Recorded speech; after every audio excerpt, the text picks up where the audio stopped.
I sometimes read public domain books here on Leaves of Glen, and they were written a long time ago, so they're usually racist or sexist or bigoted. But in there somewhere and all that is a story, and that's why those stories are famous. Other times, I read works from independent authors, and they're delightfully not racist, but they might have adult language or adult situations. So that's your warning, but I'm sure you are grown up enough to handle it. Don't write to me complaining. It appears that you've found the mansion of Leaves of Glen. The whole mansion thing being a bit that's ruining how I introduce the show, I have to figure that one out. This week, we'll continue reading David Copperfield by Charles Dickens. It's the 8th novel. It is published in 1850, originally started as a serial for a magazine, and is widely considered his most popular work.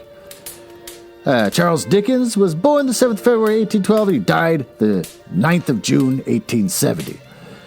I, as I always say, am desperate to find new information on an author who has so many chapters in his book, and I always want to say something about him in the beginning, but this one's tough because I've run out. So, I'm going to continue reading from The Unparalleled Necromancer, a Mental Floss article. And in this article, they talk about how he just became enamored with being a magician, even though he was already an accomplished author. So, previously, he was reading his book, or a portion of his book, following an act where someone did juggling and magic tricks, a man named Dobler. And that's what sparked his interest in the world of magic. Dickens was immediately hooked. After seeing Dobler's performance, he, together with his friend and eventual biographer John Forster, purchased the entire stock of a magician's supply store that was going out of business and began putting on amateur conjuring shows at home and at parties. According to Jane Carlyle, Thomas Carlyle's wife, who saw Dickens put on a show at a Christmas party in December 1843, he eventually became a remarkably good performer. And she wrote to her cousin, "Dickens and Forster above all exerted themselves till the perspiration was pouring down, and they seemed drunk with their efforts!" ! Only think of that excellent Dickens playing the conjurer for 1 whole hour. The best conjurer I ever saw. And I have paid money to see several. And Forster, acting as his servant! ! This part of the entertainment concluded with a plum pudding made out of raw flour, raw eggs, and all the raw usual ingredients, boiled in a gentleman's hat, and tumbled out reeking, all in 1 minute before the eyes of the astonished children. And astonished grown people! ! That trick and his other of changing ladies' pocket handkerchiefs into comfits, and a box full of bran into a box full of a live guinea pig! Would enable him to make a handsome subsistence, lest the bookseller trade go as it please. So, there's that. I read that too fast. Now I got a lot of time to spend not talking about much of anything. Well, maybe we should recap what happened in the last chapter. Mr. Creakle loves to beat the crap out of kids, especially little Davy and another boy named Traddles, because they're both chubby, and he hates chubby kids. Traddles has a dark side. He keeps drawing skeletons on everything, but as he gets accused of crimes he didn't commit, he never rats anybody out, which is pretty nice of him, so he's kind of the hero. James Steerforth gets sassy with Mr. Mell. James Steerforth decided to get Mr. Mell fired by telling his horrible secret, that his mother is poor. To Mr. Creakle, Steerforth hates poor people and asks Mr. Mell to leave. Mr. Mell keeps patting David on the shoulder the entire time the speech is going on, so that was kind of weird. And David loves Steerforth for this, and I don't know why. It just shows his cruelty, but apparently everyone's attracted to a jerk. Mr. Peggotty and Ham show up for a visit, and Steerforth doesn't seem to hate them for being poor, especially when they admit that they live in a boat. So Mr. Peggotty and Ham have brought a ton of lobster in a giant pocket, apparently, a ton of lobster and crab, and gives it to David to bring up to his room, and all the kids eat lobster, somehow, I guess, in the room, raw, just cracking open sea bugs and eating out the meat inside. And Traddles gets sick, but he won't stitch out, and he gets beaten for it when Creakle hates that he's sick. Well, there's the grandfather clock. So with that, let's dive into the story.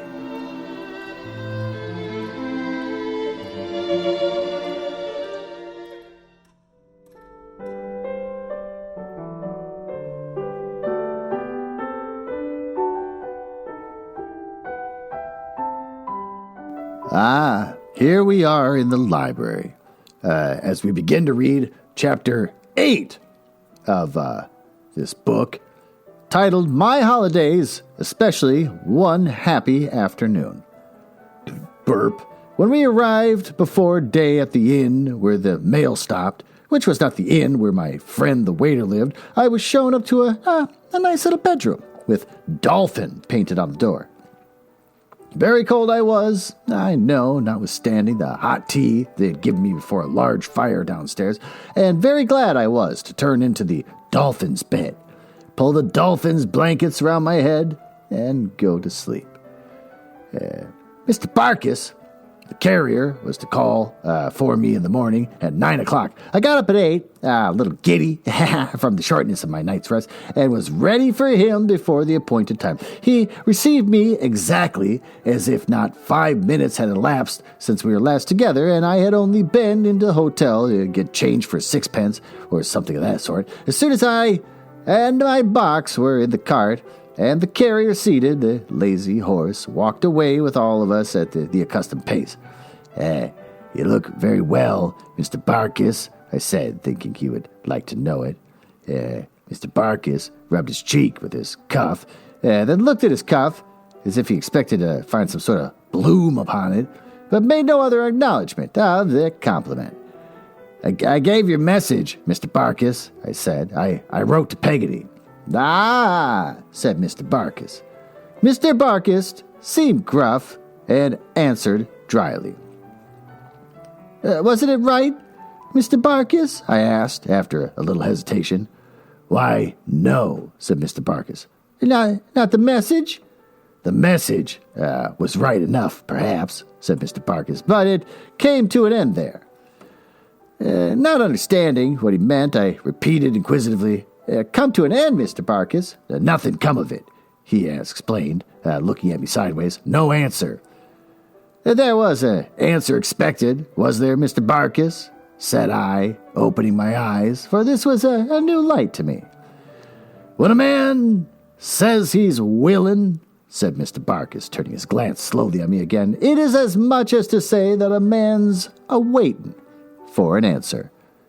Well, Mr. Barkis, well, said Mr. Barkis, carrying his eyes back to his horse's ears, that man's been a-waitin' for an answer ever since. Have you told her so, Mr. Barkis? No, growled Mr. Barkis, reflecting about it. I ain't got no call to go and tell her so. I never said 6 words to her myself. I ain't to go to tell her so.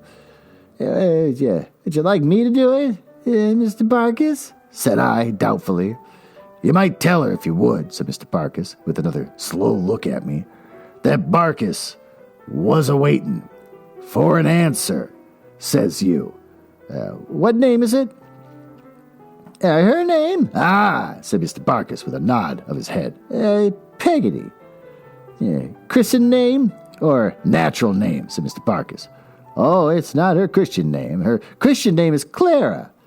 Is that though, said Mr. Barkis. He seemed to find an immense fund of reflection in this circumstance, and sat pondering and inwardly whistling for some time. Well, he resumed at length, says you, Peggotty. Barkis is a-waitin' for an answer. Says she, perhaps, answer to what? This says you, to what I told you.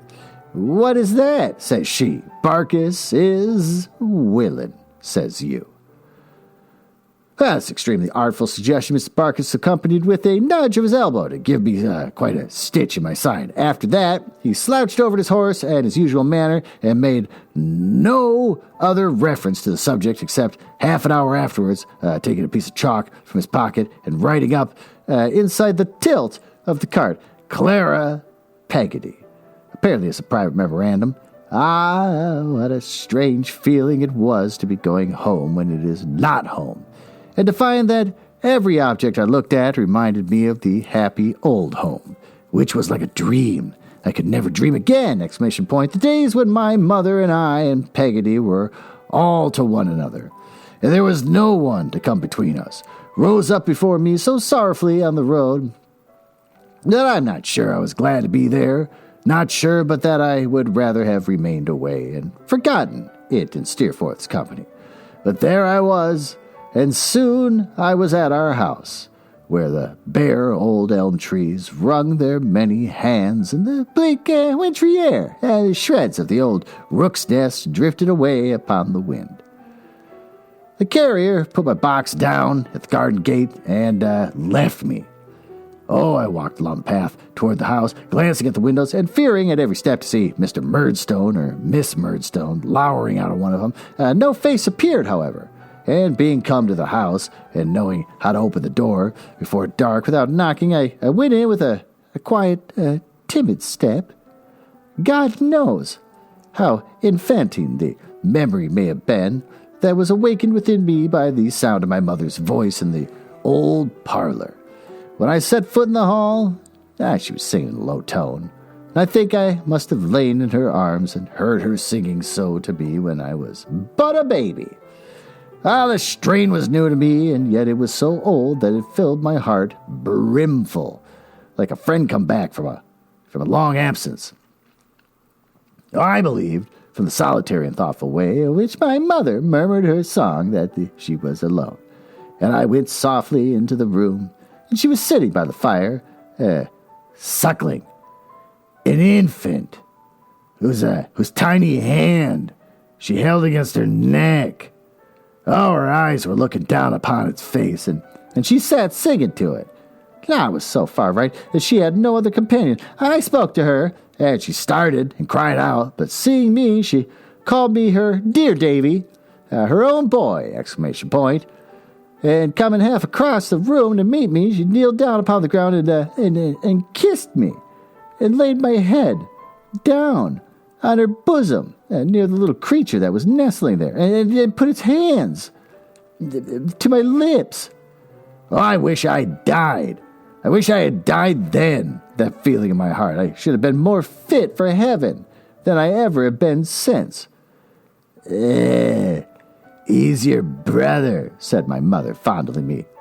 Davy, my pretty boy, my poor child. And then she kissed me more and more, and clasped me round the neck. This she was doing when Peggotty came running in, and bounced down on the ground beside us, and went mad about us for a quarter of an hour. It seemed that I had not been expected so soon, the carrier being much more before his usual time. It seemed, too, that Mr. and Miss Murdstone had gone out upon a visit in the neighborhood, and would not return before night. Oh, I had never hoped for this. I had never thought it possible that we three could be together undisturbed once more, and I felt for the time as if the old days were come back.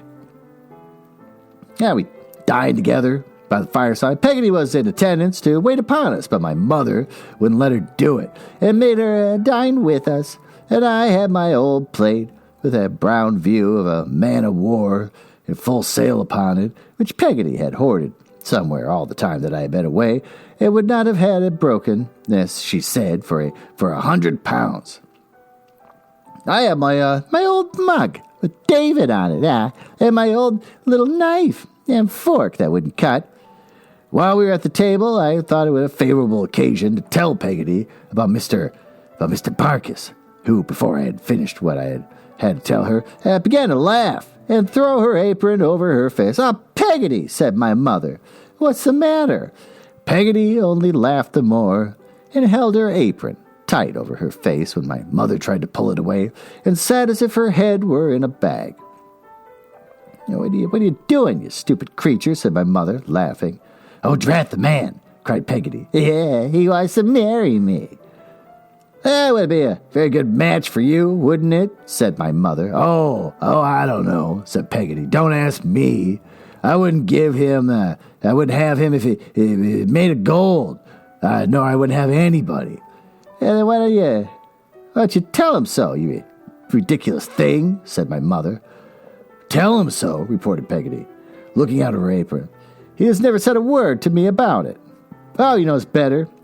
If he were to make so bold as to say a word to me, I should slap his face. Her own was as red as ever. I saw it, or on any other face, I think. But she only covered it again for a few moments at a time, when she was taken with a violent fit of laughter. And after 2 or 3 of these attacks, went on with her dinner. I remarked that my mother, though she smiled when Peggotty looked at her, became more serious and thoughtful. I had seen at first that she was changed. Her face was very pretty still, but it looked careworn, a little too delicate. And her hand was so thin and white that it seemed to me to be almost transparent. Gross. But the change to which I now refer was superadded to this. That's a word? And it was in her manner, which became anxious and fluttered. At last she said, putting out her hand and laying it affectionately on the hand of her old servant, Peggotty, dear, you're not going to get married. Oh, me, ma'am, returned Peggotty, staring. Lord bless you, no. Not just yet, said my mother tenderly. Never, cried Peggotty. My mother took her hand and said, Don't leave me, Peggotty. Stay with me. It will not be for long, perhaps. What should I ever do without you? Me leave you? My precious, cried Peggotty. Not for all the world, and his wife. Why, what put in your silly little head? For Peggotty had been used to talk to my mother, sometimes like a child. But my mother made no answer except to thank her, and Peggotty went running on in her own fashion. Me leave you? I think I see myself. Peggotty, go away from you. I should like to catch her at it. No, said Peggotty, shaking her head and folding her arms. Not she, my dear. She's talking about herself in third person. It's really weird. It isn't that there aren't some cats that would be well enough pleased if she did. What is she talking about? But they shan't be pleased. They shall be aggravated, and I shall with you till I am a cross, cranky old woman. Too late. And when I am too deaf, and too lame, and too blind, and too mumbly for want of teeth, to be any use at all, even to be found fault with, then I shall go to my Davy and ask him to take me in. And Peggotty, says I shall be glad to see you, and I'll make you as welcome as a queen. Oh, bless your dear heart, cried Peggotty. I know you will. And she kissed me beforehand in grateful acknowledgment of my hospitality. After that, she covered her head up with the apron again, and had another laugh about Mr. Barkis. After that, she took the baby out of his little cradle and nursed it. And after that, she cleared the dinner table, and after that, she came in with another cap on, and her work box, and the yard measure, and the bit of wax candle, all just the same as ever. We sat around the fire and talked delightfully. I told them what a hard master Mr. Creakle was, and they pitied me very much. And I told them what a fine fellow Steersforth was, and what a patron of mine. And Peggotty said that she would walk a score of miles to see him. I took the little baby in my arms when it was awake and nursed it lovingly. When it was asleep again, I crept close to my mother's side, according to my old custom, broken now a long time, and sat with my arms embracing her waist, weird, and my little red cheek on her shoulder, and once more felt her beautiful hair drooping over me like an angel's wing, as I used to think, I recollect, and was very happy indeed. While I sat thus, looking at the fire, and seeing pictures in the red-hot coals, I almost believed that I had never been away, that Mr. and Miss Murdstone were such pictures it would vanish when the fire got low, and that there was nothing real in all that I remembered save my mother, Peggotty, and I. Peggotty darned away at a stocking as long as she could see, and then sat with it drawn on her left like a left hand like a glove, and her needle in the right, ready to take another stitch whenever there was a blaze, Oh, I cannot conceive whose stockings they could have been that Peggotty was always darning, or where such an unfailing supply of stockings and want of darning can have come from. From my earliest infancy, she seems to have been always employed in that class of needlework, and never by any chance in any other. I wonder, said Peggotty, who was sometimes seized with a fit of wondering on some most unexpected topic, what's become of Davy's great-aunt? Lord, Peggotty, observed my mother, rousing herself from a reverie, what nonsense you talk. Well, but I really do wonder, ma'am, said Peggotty. What can have put such a person in your head? Inquired my mother. Is there nobody else in the world to come there? I don't know how it is, said Peggotty, unless it's on account of being stupid. But my head never can pick and choose its people. They come and go, and they don't come and they don't go, just as they like. I wonder what's become of her. Oh, how absurd you are, Peggotty, returned my mother. One would suppose you wanted a second visit from her. Oh, Lord forbid, cried Peggotty. Well, then don't talk about such uncomfortable things. There's a good soul, said my mother. Miss Betsy is shut up in her cottage by the sea, no doubt, and will remain there, at all events. She is not likely to ever trouble us again. No, mused Peggotty. No, that ain't likely at all, I wonder. If she was to die, whether she'd leave Davy anything? Oh, good gracious me, Peggotty, returned my mother. What a nonsensical woman you are, when you know that she took offense at the poor dear boy's ever being born at all.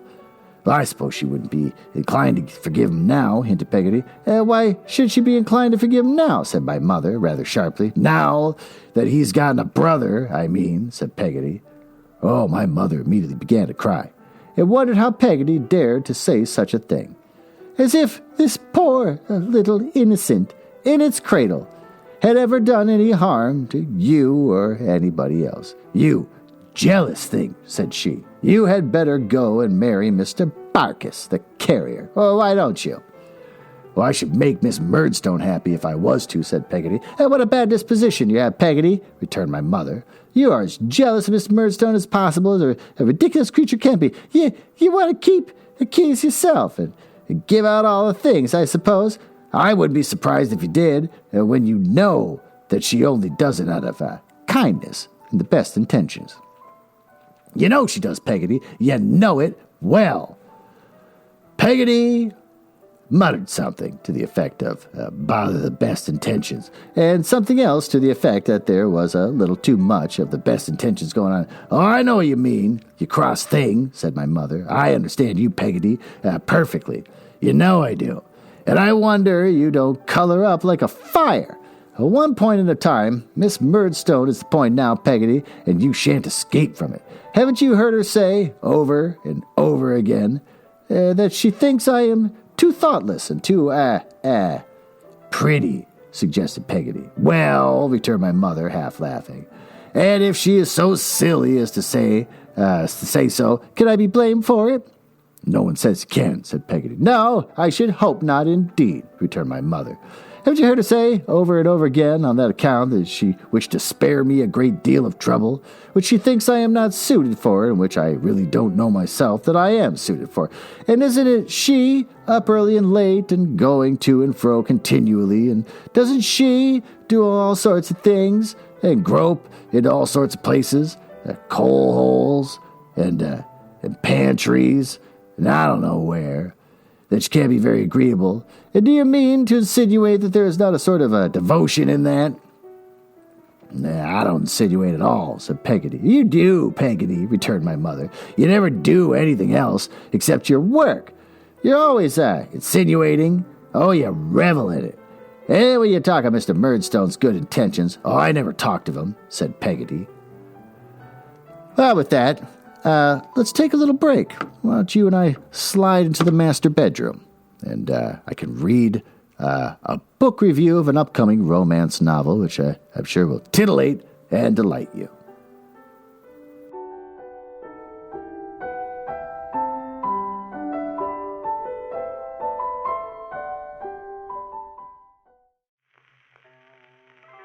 Ah, you beat me here. Hey, look at you. You're all ready for a little break, a little romp in the silken sheets of the bed in the master bedroom. Well, I want to get weird with you as I read to you a new romance novel called Smoke Bitten by Patricia Briggs. So get ready to role play as I tell you about the author. Mercy Thompson is a car mechanic and shapeshifter. No, this is the story. Faces a threat unlike any other in this thrilling entry. Crap. In the #1 New York Times best-selling series. They're all #1 This is the thing I say in every episode, but it's ridiculous how many books are #1 New York Times best-selling series.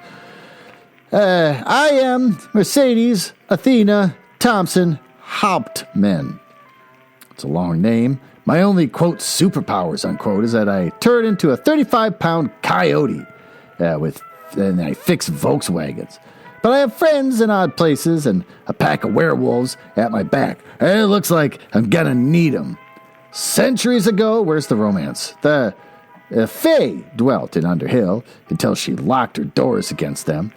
They left behind their great castles and troves of magical artifacts. They abandoned their prisoners and their pets. Without the Fae to mind them, those creatures who remained behind roamed freely through Underhill, wreaking havoc. Only the deadliest survived. Where's the romance? Now, one of those prisoners has escaped. Oh, is a romance going to happen? It can look like anyone, any creature it chooses. But if it bites you, it controls you. Oh, it lives for chaos and destruction. It can make you do anything, even kill a person that you love the most. Now it's here in the Tri-Cities, in my territory.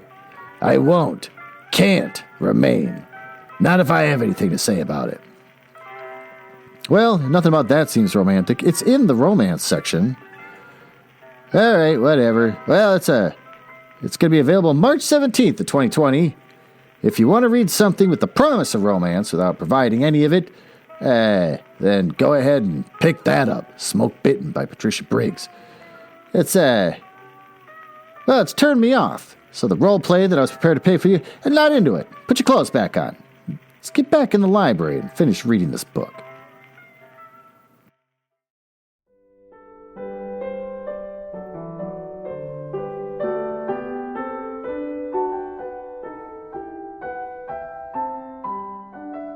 Well, let us return back to this weird argument that Peggotty is having with Davy's mom. "No, Peggotty," returned my mother. "But you insinuated. That's what I told you just now. That's the worst of you. You will insinuate. I said at the moment that I understood you, and you see, I did. When you talk of Mr. Murdstone's good intentions and pretend to slight them, for I don't believe you really do in your heart, Peggotty, you must as be well conceived as I am how good they are, and how they actuate him in everything. If he seems to have been at all stern with a certain person, Peggotty, you understand, and so I am sure does Davy. Burp that I'm not alluding to anybody present. It is solely because he is satisfied that it is for a certain person's benefit. He naturally loves a certain person on my account and acts solely for a certain person's good. He is better able to judge of it than I am, for I very well know that I am a weak, light, and girlish creature, and that he is a firm, grave, serious man. And he takes, said my mother, with tears which were engendered in her affectionate nature, stealing down her face, he takes great pains with me, and I ought to be very thankful to him, and very submissive to him. Even in my thoughts, and when I am not, Peggotty, I worry and condemn myself, and feel doubtful of my own heart, and don't know what to do. Peggotty sat with her chin on her foot of her stocking and looking silently at the fire. "There, Peggotty," said my mother, changing her tone, "don't let us fall out with one another, for I couldn't bear it. You are my true friend, I know, and I have any in the world when I call you a ridiculous creature or a vexatious thing or anything of that sort, Peggotty. I only mean that you are my true friend and always have been, ever since the night when Mr. Copperfield first brought me here and you came out of the gate to meet me." Peggotty was not slow to respond, and ratify the treaty of friendship by giving me one of her best hugs. I think I had some glimpses of the real character of the conversation at the time, but I am sure now that the good creature originated it and took her part in it merely that my mother might comfort herself with little contradictory summary at which she had indulged. The design was efficacious, for I remember that my mother seemed more at ease during the rest of the evening and that Peggotty observed her less. When we had our tea, and the ashes were thrown up, and the candles snuffed, I read Peggotty a chapter out of the Crocodile book in remembrance of old times. She took it out of her pocket. I don't know whether she had kept it there ever since, and when we talked about Salem House, which brought me round again to Steerforth, who was my great subject, we were very happy. And that evening, at the last of its race, and destined evermore to close that volume of my life, will never pass out of my memory. It was almost 10 o'clock before we heard the sound of wheels. We all got up then, and my mother sat hurriedly that, as it was so late, and Mr. and Miss Murdstone approved of early hours for young people, perhaps I had better go to bed. I kissed her, and went upstairs with my candle directly, before they came in. It appeared, my childish fancy, as I ascended to the bedroom where I had been imprisoned, that they brought a cold blast of air into the house, which blew away the old familiar feeling like a feather. I felt uncomfortable about going down to breakfast in the morning, as I had never set eyes on Mr. Murdstone since the day when I committed my memorable offense. However, it must be done. I went down, after 2 or 3 false starts halfway, and as many runs back up on tiptoe to my own. This is like a cartoon. He starts to go down the stairs, then he tiptoes his way back up to the room, and then goes back down, tiptoes. This is weird. And presented myself in the parlor. He was standing before the fire with his back to it, while Miss Murdstone made the tea. He looked at me steadily as I entered, but made no sign of recognition whatsoever. I went up to him, after a moment of confusion, and said, I beg your pardon, sir. I'm very sorry for what I did, and I hope that you'll forgive me. I'm glad to hear you're sorry, David, he replied. The hand he gave me was the hand I had bitten. I could not restrain my eye from resting for an instant on the red spot upon it, but it was not so red as I had turned, and when I met that sinister expression in his face. How do you do, ma'am? I said to Miss Murdstone. Dear me, sighed Miss Murdstone, giving me the tea caddy scoop instead of her fingers. How long are the holidays? A month, ma'am. Counting from when? From today, ma'am. Oh, said Miss Murdstone. Here's 1 day off. She kept a calendar of the holidays in this way, and every morning checked the day off in exactly the same manner. She did it gloomily until she came to 10. And when she got into 2 figures, she became more hopeful, and as the time advanced, even jocular.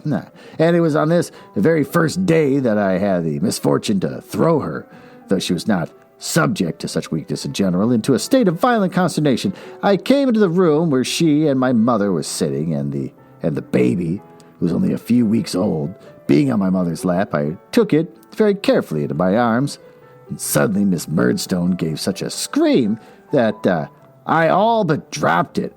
My dear Jane, cried my mother. Oh, good heavens, Clara, do you see? Exclaimed Miss Murdstone. See what, dear Jane? Said my mother. Where?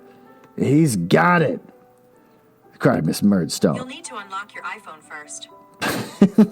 Apparently something I said sounds like Siri. Well, that just made my phone go. And the boy's got the baby.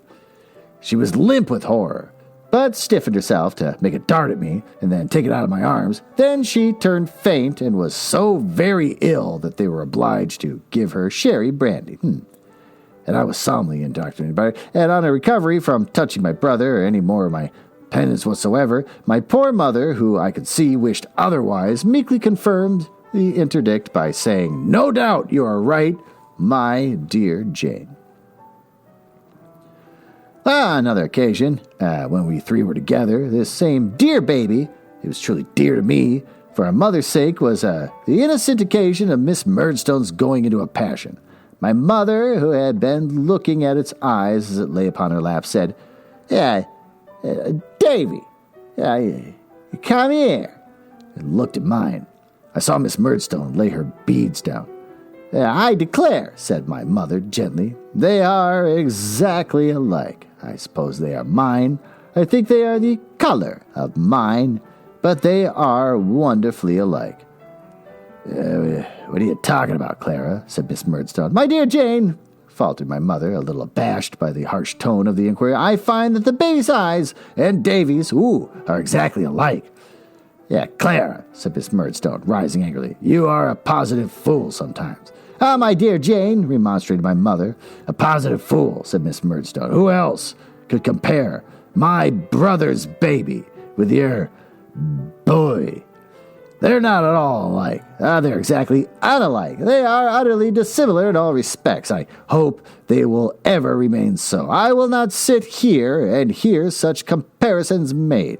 With that, she stalked out and made the door bang after her.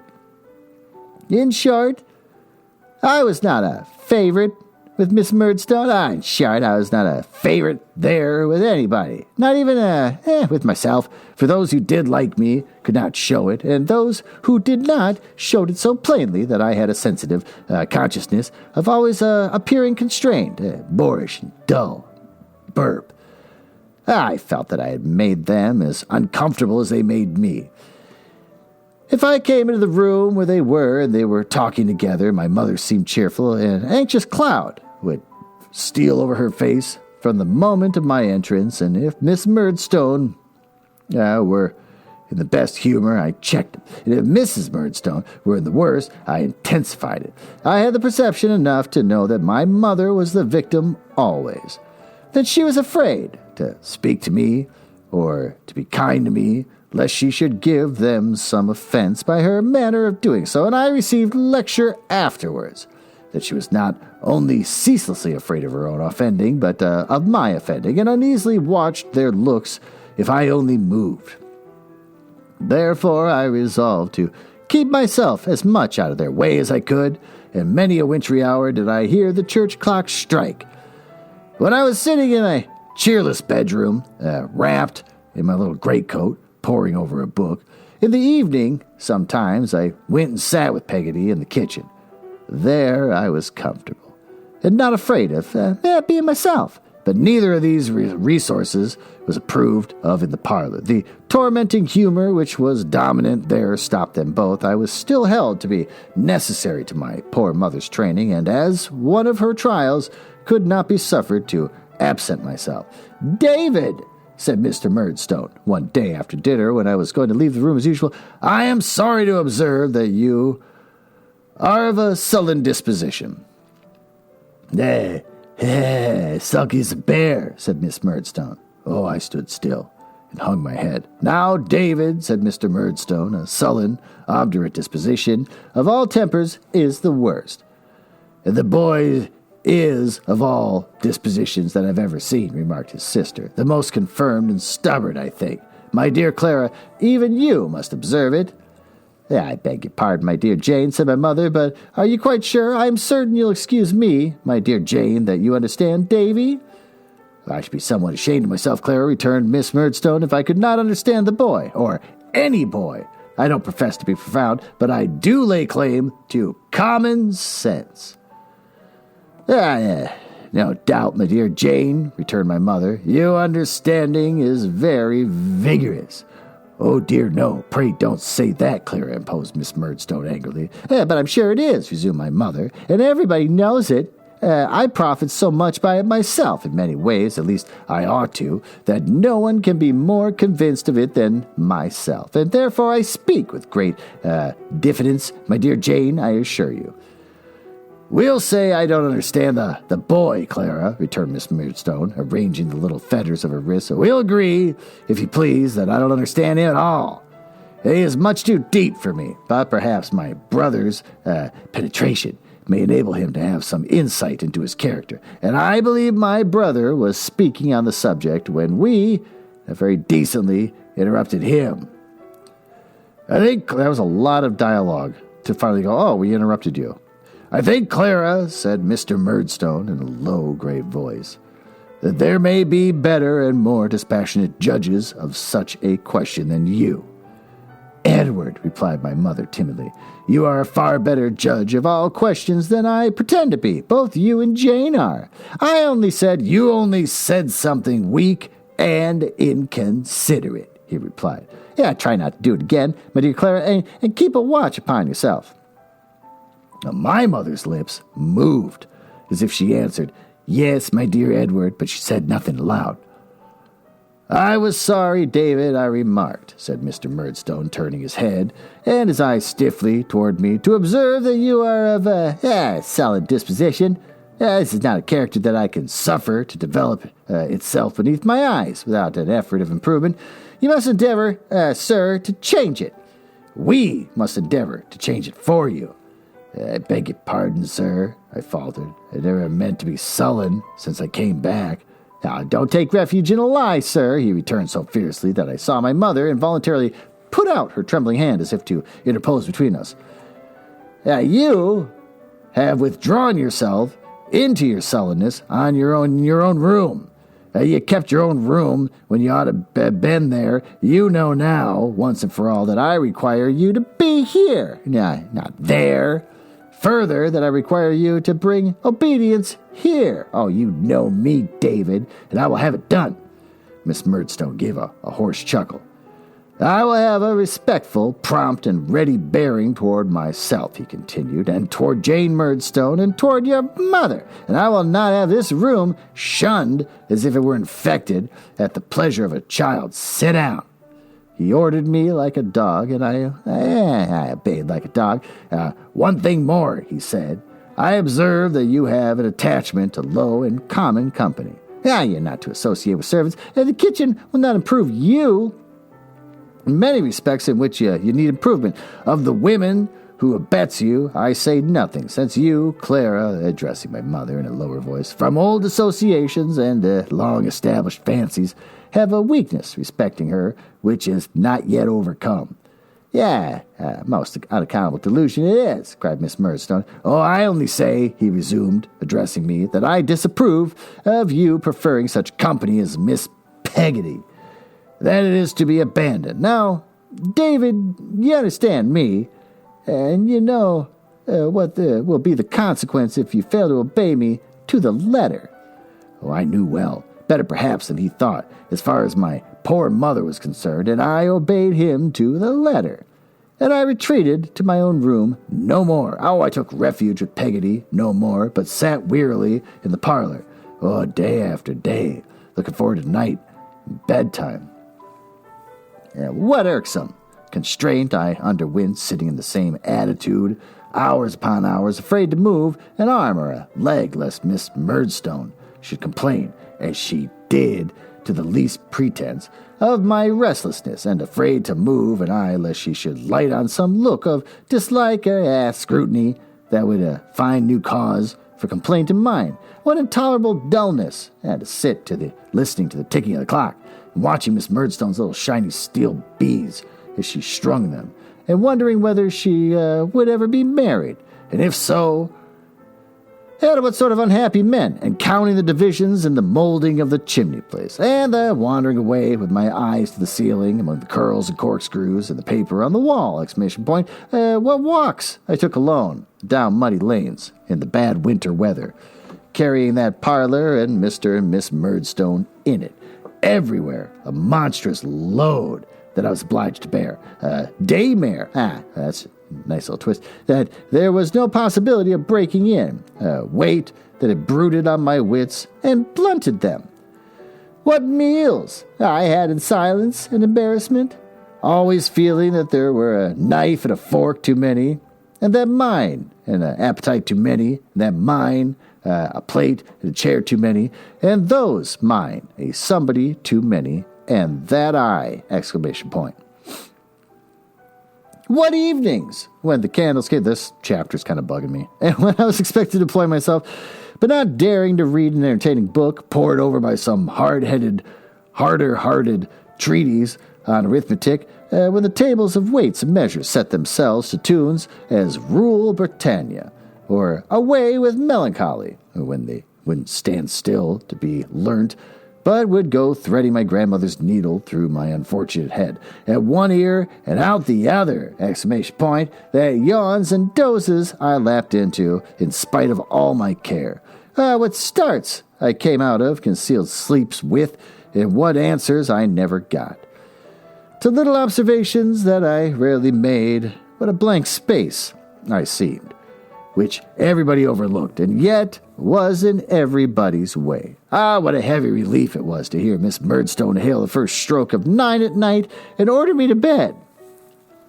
Thus the holidays lagged away until the morning came when Miss Murdstone said, "Hey, here's the last day off," and gave me the closing cup of tea on the vacation. Oh, I was not sorry to go. I had lapsed into a stupid state, but I was recovering a little and looking forward to steer forth. I'll bet Mr. Creakle loomed behind him. Again, Mr. Barkis appeared at the gate, and again Miss Murdstone, in her warning voice, said, "Clara," when my mother bent over me to bid me farewell. I kissed her and my baby brother, and was very sorry then, but not sorry to go away, for the gulf between us was there, and the parting was there every day. It is not so much the embrace that she gave me that lives in my mind, though it was as fervent as I could be, as what followed the embrace. I was in the carrier's cart when I heard her calling to me, and I looked out, and she stood at the garden gate alone, holding her baby up in her arms for me to see. It was cold weather, and not a hair on her head nor fold of her dress was stirred, as she looked intently at me, holding up her child. So I lost her. So I saw her afterwards in my sleep at school, a silent presence near my bed, looking at me with the same intent face, holding up her baby in her arms.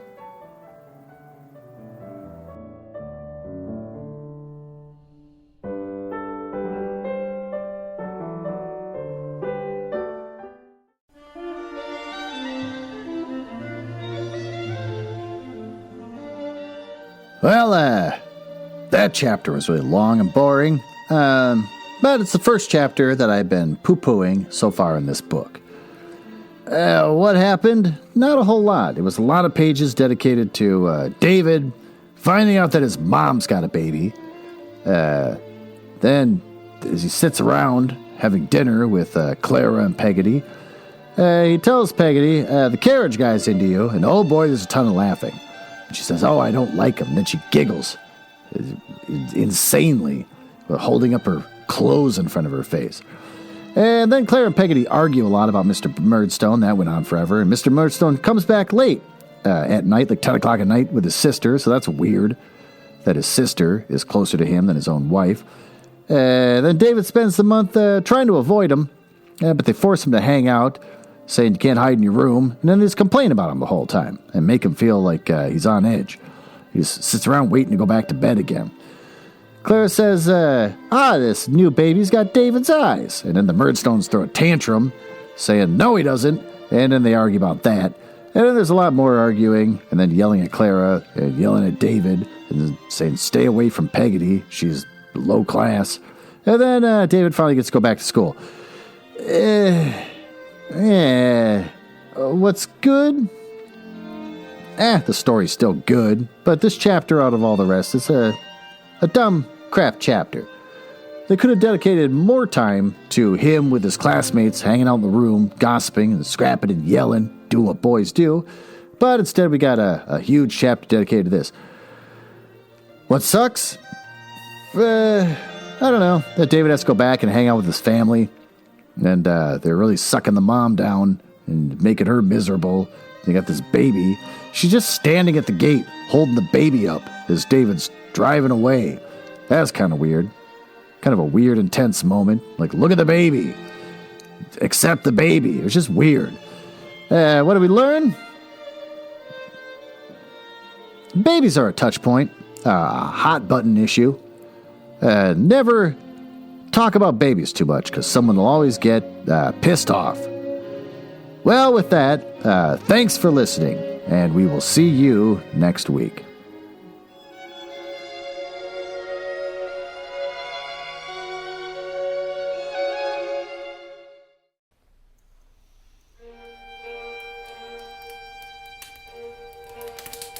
Well, it appears you found me in the part of the podcast I hate the most, where I tell you all about the places on the internet where you can find me.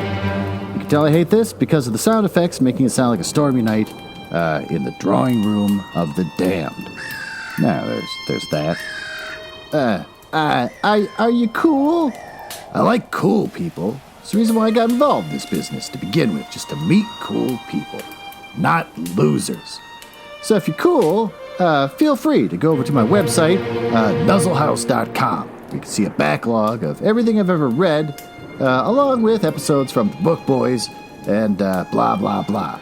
You can also find me on Instagram, which is House Nuzzle. And conveniently enough, Twitter, which is also @HouseNuzzle. Annoyingly, YouTube made me pick a name instead of just a House Nuzzle, so I got Glen Nuzzles. So I guess you search for that if you want to watch a screen that doesn't do anything and just hear my voice. And since I think you might be cool, you can always just email me directly, glen.nuzzles@gmail.com. But don't email if you're a nerdlinger or a dork. Now, back to business. Can't believe I drank all of them already. There's got to be one left.